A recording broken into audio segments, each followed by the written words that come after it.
Sarah Kaufman, the former Strikeforce women's bantamweight champion, the now former Invicta bantamweight champion, is moving up 20 pounds to go to lightweight and fight in their inaugural tournament. This is massive news. I did not expect it. Let's talk to Sarah Kaufman right now on the program. Sarah, how are you? I'm great, thanks, Ariel. How are you? I'm doing great. Wow. Okay. This kind of came out of nowhere. How did this come about? How long has this been in the works for?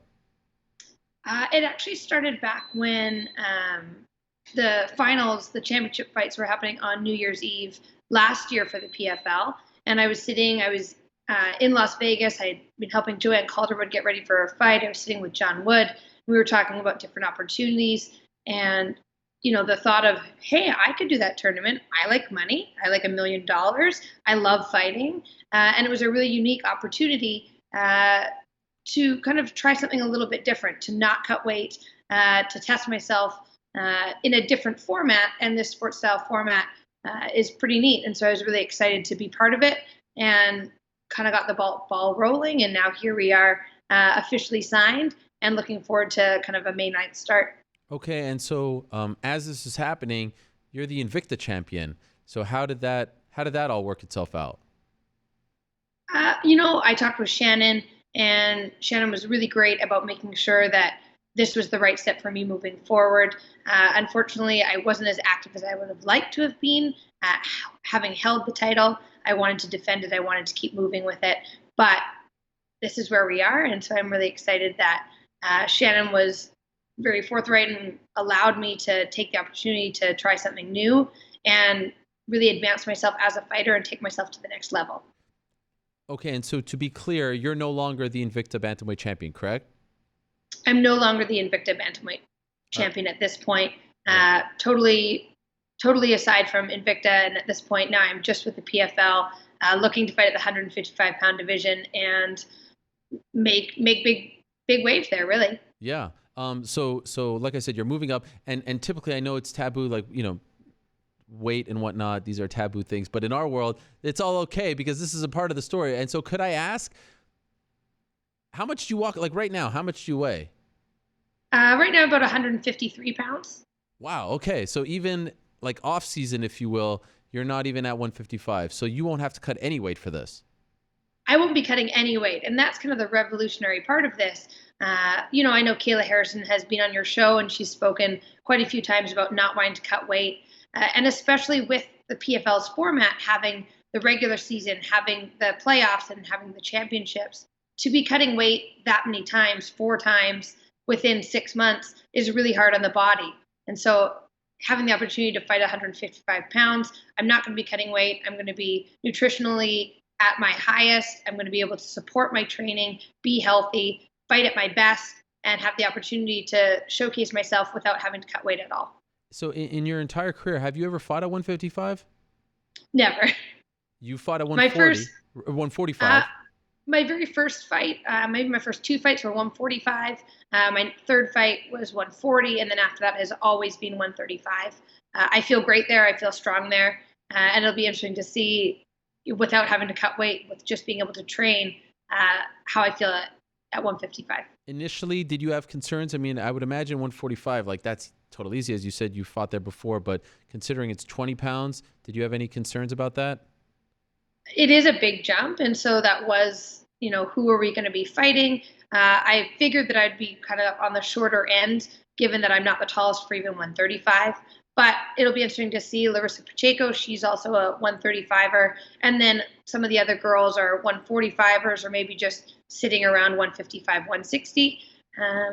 It'll be interesting to see, but I'm really confident that at the end of the day, New Year's Eve, I'm going to win the PFL championship belt and $1 million. And it doesn't matter if I'm the lightest of the night or the heaviest.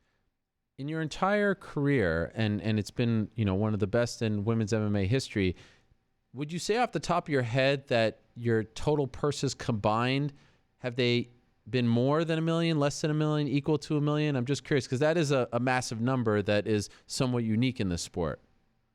It's very unique. I mean, I don't think any other organization is putting up, and even across the board, this season it's 6 different weight classes.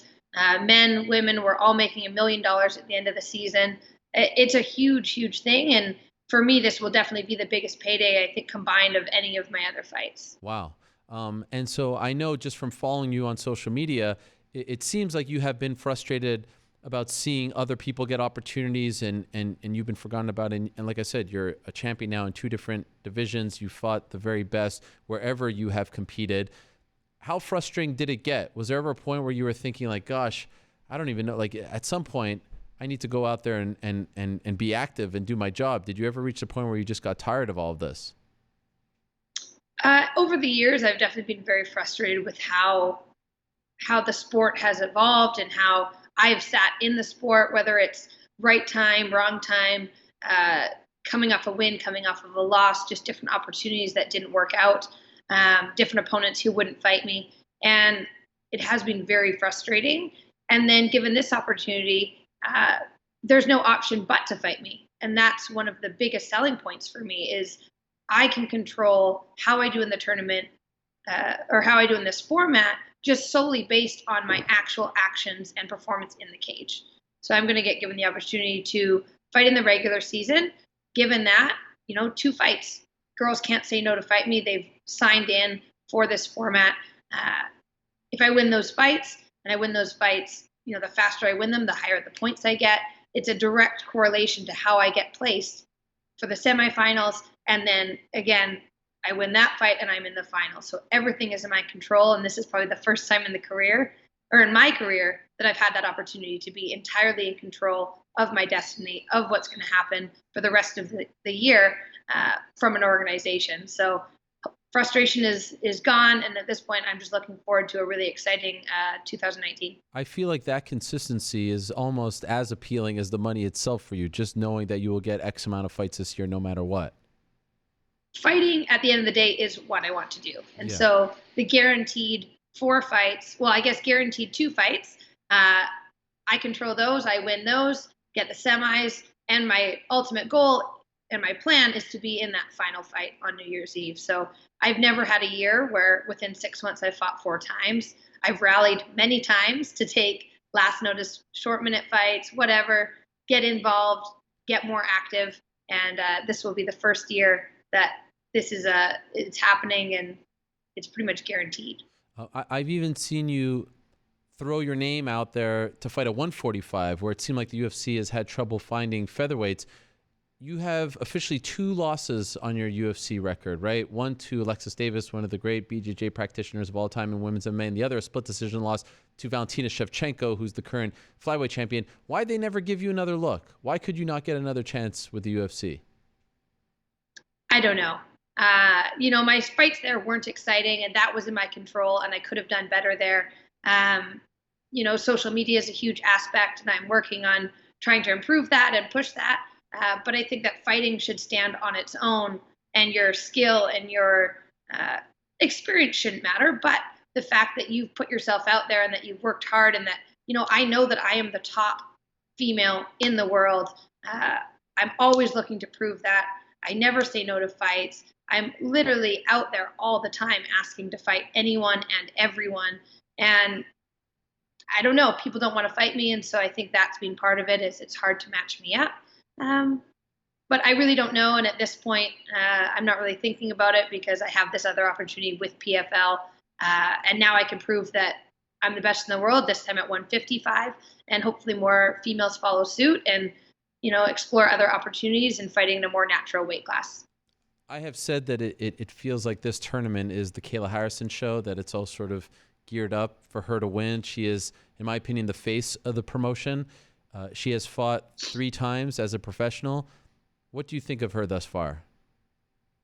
I think I've only seen her last fight in the championships. I'm also very aware that the PFL has put a lot into Kayla. They're developing this female weight class for her. Kayla has been very vocal about wanting to fight at 155. I think she probably walks heavier than that and only cuts a little bit of weight.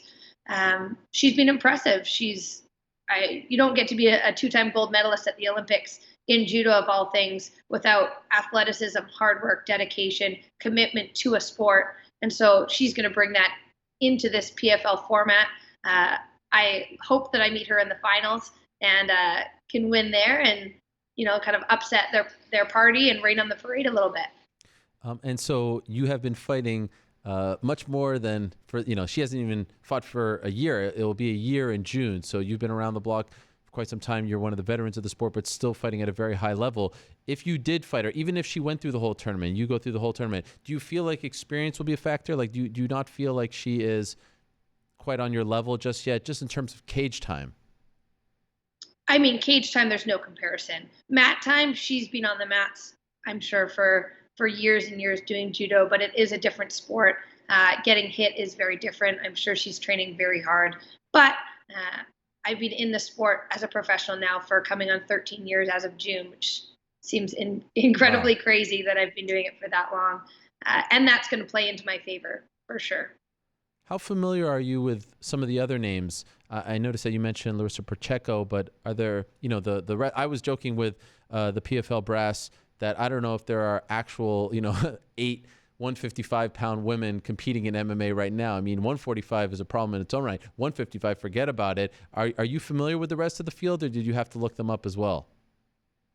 I thought the same thing as you. Like, where are they going to find these 8 girls who are going to be 155 pounds? Are there even 8 girls who are fighting at 155 pounds? And I think that they've pulled up, Larissa Pacheco. They've found, I think, a couple 145ers that they've moved up. I don't know the other 6 girls yet. I'm going to try and look into them and find out a little bit more information. But as of right now, when the names came out, I hadn't heard of the other 5. I guess the good news is no one misses out on the playoffs, right? Because in the other weight classes, there's 12 fighters and 4 get left out. In yours, it seems like all 8 are going to make the playoffs, right? No, that's actually not correct. Oh. So we're doing the 2 regular season fights. The point structure is based on how you win and how fast you win. And then for the women, because it's like kind of the developing of this division, they're only going to take the top 4. Oh. So you have to make the top 4 to become a semifinalist. And then from there, we'll immediately go to the finals. Okay, interesting. And do you have to fight? So if you're fighting, if there's 4, you only have to fight once, right? There's no, because last year there was that deal where you had to fight twice on the same night to make it to the finals. You guys only have to fight once? Right. So the men, the 5 divisions for the men will have 2 regular season. They'll have the quarterfinals and the semis on the same night. I think it's October, and then the finals will be New Year's Eve. We're only going to have the 2 regular season directly semifinals in October, and then the finals. Interesting. Why did they do this? Do you know? Is it because there aren't enough fighters out there? I think because they wanted the regular season to matter. Yeah. I think it's great. And because they want to develop this division, I think already finding 8 women, they wanted to have a certain talent base and experience level, or whatever the criteria was that they were looking for when the PFL were making the bracket. And so this way, because it's only 8, you still have to do well in the regular season to make it to the postseason. So there's a little bit more on the line. When's your debut?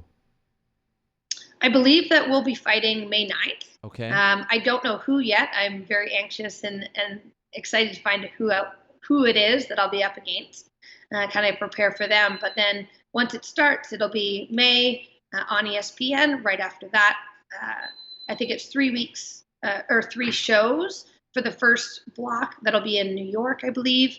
The second block will be in July, and that is Atlantic City. And so once you do the second fight, then the playoffs for the semifinals will be in October, and then New York is the big show. Okay. And you will fight all other 7 competitors, right? So you will get to Kayla before the finals, correct? No, we just fight twice. So I could get to her before the finals, but we have the 2 regular season fights, and so I don't know which 2 fighters I'll be up against. Wow. And then based on how you do there, you get ranked 1, 2, 3, or 4. Oh. If you make the top 4, and then 1 fights 4 and 2 fights 3. So I could face Kayla in the regular season. I could face her in the semifinals or the finals. Oh, this is fat. I have a feeling they're going to keep you guys separate. That's just a hunch. That's an uneducated hunch. But that feels I would think that we probably won't fight until the playoff, the postseason. Right. I wouldn't think they'd put us together in the regular season. But once the regular season starts, they don't really have any control. It's Sure. how do you win and how fast do you win? And then you get your points. So you can get bonus points for finishing faster. It's a really exciting format because I think it's going to push me to push my pace and to be explosive and to try and get fast wins. And, you can win and get a decision and get 3 points, or you can win in the first round and get 6 points. And then you want to be the first ranked so that you get to fight fourth ranked. And it makes kind of the whole regular season a lot more exciting because there's a reason to not just win a fight, but to win a fight quicker without any injury, without taking too much damage. Well, I love this. This is great. Yeah. Congratulations on the opportunity. Thank I you wasn't so much. expecting it, but I think it's a nice little curveball that they threw all of us. I'm looking forward to it.